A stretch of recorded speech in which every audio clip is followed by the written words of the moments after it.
नमस्कार बंधुओं। इति कथा नहीं इतिहास बताता हूँ, पथ चलते पथ कथा सुनाता हूँ।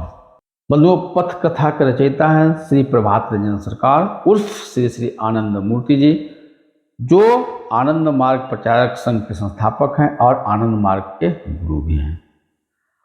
बंधुओं, पथ कथा के पहला एपिसोड मैं शुरू कर रहा हूँ और पहला एपिसोड में मगध का अनछुए इतिहास को टच कर रहा हूँ। आज का एपिसोड में मैं प्रकाश डालने जा रहा हूँ मगध शब्द का व्युत्पत्तिगत अर्थ और भावार्थ। तो हमारे साथ लास्ट तक बने रहिए बंधुओं,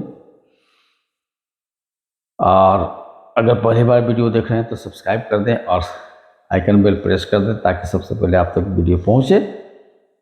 अब बंधुओं, अच्छा लगे तो लाइक करें, अधिक से अधिक शेयर करें, क्योंकि ये जो अनछुए इतिहास है इसका उल्लेख कहीं भी नहीं मिलेगा, केवल और केवल पथकथा में मिलेगा। इसलिए अधिक से अधिक इसको शेयर करें ताकि भारत के मैक्सिमम लोग तक ये सही इतिहास पहुंच सके, क्योंकि इतिहास ही किसी भी समाज का आईना होता है, दर्पण होता है। इसको ध्यान में रखें। तो बंधुओं, चलिए आगे बढ़ते हैं। देखिए, हम सभी जानते हैं कि भारत में ईसा पूर्व अर्थात 1500 ईसा पूर्व आज लोग भारत के उत्तर पश्चिमी क्षेत्र से प्रवेश किए और अपने वैदिक सभ्यता संस्कृति को प्रचार करते हुए अर्थात भारतीय लोगों के जनमानस में उसको पहुंचाते हुए मानसिक रूप से उनको गुलाम बनाते हुए आगे बढ़ते गए। लेकिन सोन नदी के पास जब आया तो सोन नदी के पूर्वी क्षेत्र में इनका वैदिक सभ्यता और संस्कृति का, वैदिक कर्मकांड का जबरदस्त विरोध हुआ। अंततः सोन नदी के पूर्वी क्षेत्र के जो लोग हैं, भारतीय लोग, वेद को स्वीकार नहीं किए, वैदिक संस्कृति को स्वीकार नहीं किए। इसलिए खिन्न होकर के, गुस्सा होकर के इस क्षेत्र के लोगों को उन्होंने कहा मग। तो वैदिक भाषा में मग का अर्थ होता है लंपट। लंपट का मतलब होता है कि जिसका व्यवहार अनियंत्रित है, अमर्यादित है, वैसे लोगों को लंपट कहा जाता है।